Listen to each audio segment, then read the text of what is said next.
नमस्कार दोस्तों, आप सभी को हमारे YouTube चैनल पे स्वागत है। आज हम मूवी के बारे में आपको इन्फॉर्मेशन देने वाले, उसका नाम है गेम ओवर और ये मूवी आपको किस OTT प्लेटफॉर्म पर किस टेलीविजन चैनल पर देखने को मिलेगा, उसके बारे में भी एक जानकारी देंगे। तो चलिए शुरू करते हैं। गेम ओवर 2019 की भारतीय मनोवैज्ञानिक हॉरर फिल्म है जिसका निर्देशन अश्विन सरवनन ने किया।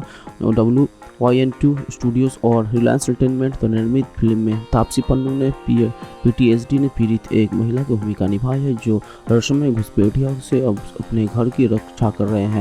फिल्म को तमिल और तमिलनाडु में एक साथ शूट किए गए थे। फिल्म को हिंदी में भी डब किया गया था और इसे अनुराग कश्यप ने प्रस्तुत किया था। संवाद तमिल अश्विन सरवनन और काव्या राजकुमार ने तेलुगु में वेंकटेश कचराला द्वारा लिखे गए थे। संगीत रॉन एथन योगेंद्र रचित है। फिल्म में शुरुआत एक सीरियल किलर जिसका चेहरा सामने नहीं आया है से होती है, जो एक लड़की को उसके घर के बाहर पीछा करता है और उसकी वीडियो रिकॉर्डिंग करता है और बाद में आधी रात को उसके सिर का प्लास्टिक में लपेटकर और उसके हाथों को छिपकर बात कर दम का उसका दाम गर्दम घोट देता है। उसकी फिर वो उसे एक पारंपरिक मैदान में ले जाता है और वहाँ वो उसका सिर काट देता है और उसके शरीर को आग लगा देता है। बाद में फिल्म सबका एक अकेला युवा मूवी महिला और एक प्रतिभाशाली गेम डिजाइनर पर केंद्रित है जिसे अंधेरे का डर है और अभिघातक के बाद उसका तनाव भी है, जिसे सालगिरह की प्रतिक्रिया के रूप में जाना जाता है। एक ऐसी स्थिति जो किसी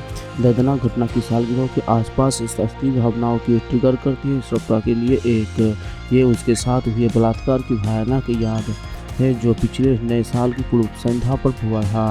उनके परिवार की पारंपरिक मानसिकता है जो भव्य लड़कियों के टैटू नहीं बनवाना चाहिए, रात में बाहर नहीं जाना चाहिए, जिसे उसने नहीं सुना और बाद में उसके साथ बलात्कार किया था।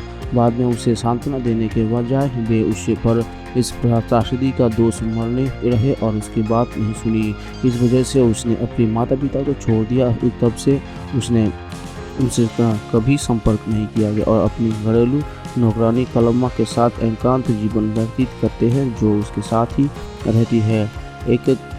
इसकी एकमात्र सांत्वना रोमिस के प्रति उसका प्रेम है। नया साल के करीब है और तो सप्रा पिछले साल के बाद दूसरी बार PTSD से पीड़ित है जब उसे एक अंधेरे कमरे में प्रवेश करता पड़ा। यहाँ तक कि कलमा भी उसके साथ वहाँ थे। वो समय समय पर अपनी कलाई पर टैटू वाले क्षेत्रों में भूखने वाला दर्द की महसूस करते हैं, जो कि टूटी टैटू 1 साल पुराना था, इसलिए अब भी दर्द बुना हुआ है। डॉक्टर ने उसे तकनीकी रूप से कुछ सांप्रदायिक उत्तर खोजने की कोशिश करते हुए वो उस टैटू कलाकार से मिलती है जिसे वो अच्छी तरह से जानती है और उससे उसके बारे में पूछती है। उसने खुलासा किया कि उसने गलती से किसी अजनबी की राख में मिली शाही से अपना टैटू बना लिया है, लेकिन बाद में उसने गलती के बारे में बताने के लिए उसने संपर्क करने की कोशिश की, लेकिन कभी भी उससे ठीक से संपर्क नहीं किया पाया। कलाकार माफ़ी मांगने की कोशिश करता है लेकिन सप्रा गुस्से में आ जाती है और बाद में उस दिन अपने टैटू को लेजर से हटाने के लिए अपॉइंटमेंट बुक कर रहती है, लेकिन वो ऐसा नहीं कर पाती क्योंकि टैटू चुभता रहता है। बाद में वो कॉफ़ी लेने के लिए पास के एक कैफ़े में जाती है, लेकिन वहाँ वो 2 लोग उसके बलात्कार का वीडियो देख रहे होते हैं। जिसे ही उसे पता चलता है कि वीडियो वायरल हो गया, वो भाग गई और बाद में अस्पताल में कलम्मा से उसे बताया कि उसने माता पिता उसके वीडियो के बारे में बात करने आ रहे हैं। वो तुरंत बालकनी की ओर जाते हैं और कूद जाते हैं लेकिन बच जाते हैं, लेकिन हालांकि उसके पैर टैटू टूट गए और वो व्हील चेयर पर है। कुछ हफ्ते बाद नए साल की पूर्व संध्या पर एक महिला टैटू कलाकार के साथ अपने घर आती है और सप्रा को अपनी बेटी मुखा जो एक कैंसर से पीड़ित है के बारे में बताती है, जो एक सीरियल किलर के दुर्भाग्यपूर्ण शिकार की बन गई। उसकी याद में मथुरा ने टैटू बनवाना चाहती है। उसने अपनी ग्राहक के साथ मिश्रित राक्षी के बनवाया था जिसका उपयोग टैटू कलाकार ने गलती से सप्रा की टैटू बनाने के लिए किया था। मथुरा की मां सप्रा को प्रोत्साहित करती है और कहती है कि उसकी बेटी चाहती है कि वो लड़े और हमेशा उसके साथ रहेंगे। उसी दिन बाद में सप्रा ने अपना दूसरा टैटू हटाने के आइटम यह अपने जीत के स्वीकार करता शुरू करने के लिए आशावादी महसूस करते हुए वो कलमा से अगले दिन अपने माता पिता से मिलने के लिए आते हैं कहते हैं, जिस पर वो जानबूझकर पिछले कुछ महीने से टाल रही थी। कलम्मा को सुखद आश्चर्य हुआ। इस बीच वही सीरियल किलर के जिसमें मथुरा सहित हरर की कई युवतियों की हत्या की थी आखिरकार सप्रा को निशाना बनाते राम ने में वो सुरक्षा गार्ड और किल फिर कलम्मा को मार डालता है। इसके पहले कि वो सप्रा को मारता, वो अपनी कलाई पर एक नहीं बल्कि 3 टैटू देखकर चौंक जाती है। सप्रा दुख से जानती और तुरंत लाइट जलाती है, लेकिन उसे पता चलता है कि उसने कलाई पर अभी भी टैटू बचे हैं। ये सुनिश्चित करने के लिए कि ये वो सिर्फ एक सपना था, वो सुरक्षा गार्ड को देखने के लिए कलम्मा के साथ खिड़की से बाहर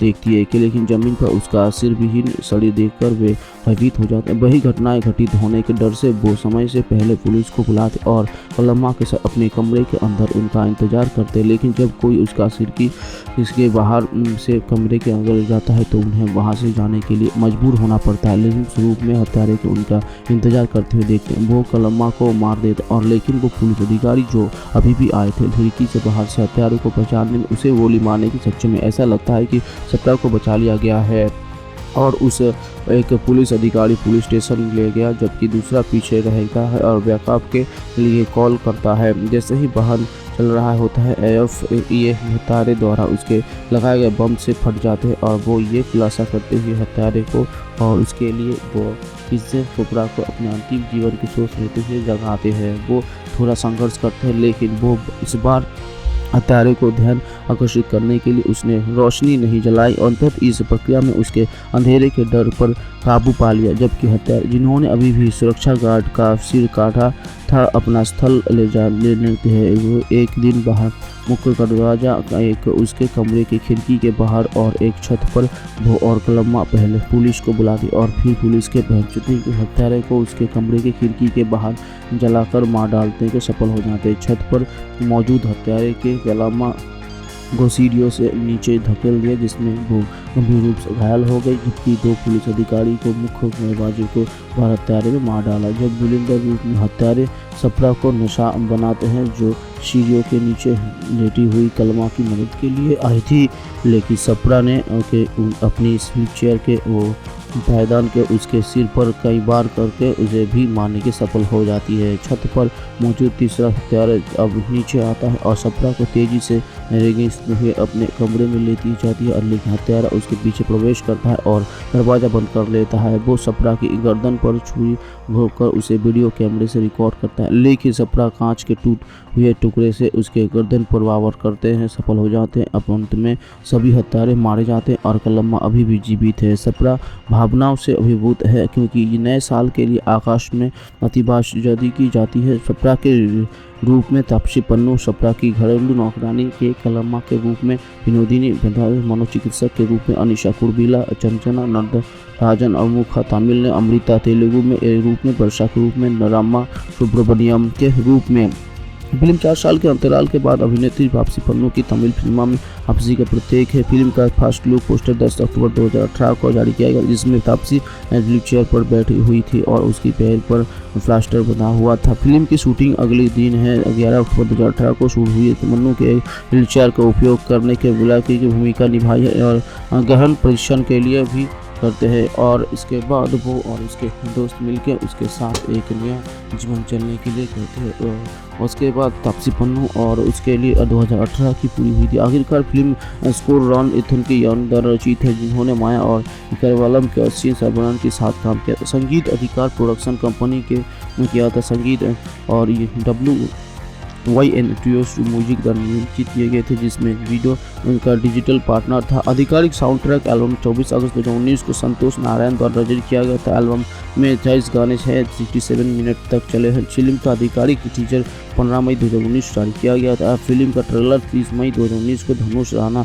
दुगुपति और तापसी पन्नू तमिल, तेलुगु, हिंदी और मराठी जारी किया गया था। फिल्म 24 जून 2019 से 3 संस्करणों में रिलीज हुई थी। फिल्म की तमिल, तेलुगु और हिंदी संस्करण 2019 में अंत नेटफ्लिक्स पर वीडियो की रूप में उपलब्ध हो गया। अक्टूबर 2021 तक समीक्षा एग्रीगेटर वेबसाइट और टमाटोज पर फिल्म को 6.5 और 10 रेटिंग घोषित किए थे और 13 समीक्षकों के आधार पर 62% अनुमोदन प्राप्त है। फ्लॉप इनकी नंदिनी रामनाथ ने प्रमो वैद्यनाथ की अत्यंत मजबूरी प्रदर्शन के लिए प्रशंसा की और कहा कि लेखिका ने एक रकांत और अत्यधिक देखने योग्य थ्रिलर पेश की है। सेक्शन पर कहती है कि फिल्म भीतर और बाहर के राक्षसों के बारे में एक विस्तृत थ्रिलर है। फर्स्ट वार के अन्ना MS बेटिकोट ने 5 में से 3.5 स्टार दिए और उनका मानना है कि ये फिल्म एक आविष्कारशील, बुद्धिमान और भयानक फिल्म है जो दर्शकों के हल्के में नहीं लेता है।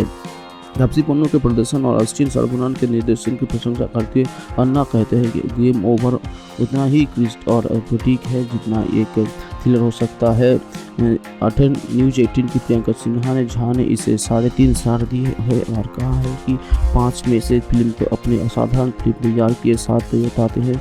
वो एक अच्छा उदाहरण है जो जहां भारतीय अवधारणाओं को चिमी के साथ जोड़ा जाता है। उन्होंने निष्कर्ष निकाला कि मनोरंजन और नए जमाने की सीमाई फिल्मों के साथ वो इसे फिल्म के हिंदी संस्करण में भी पन्नू की भूमिका भी चरित्र की प्रशंसा की है।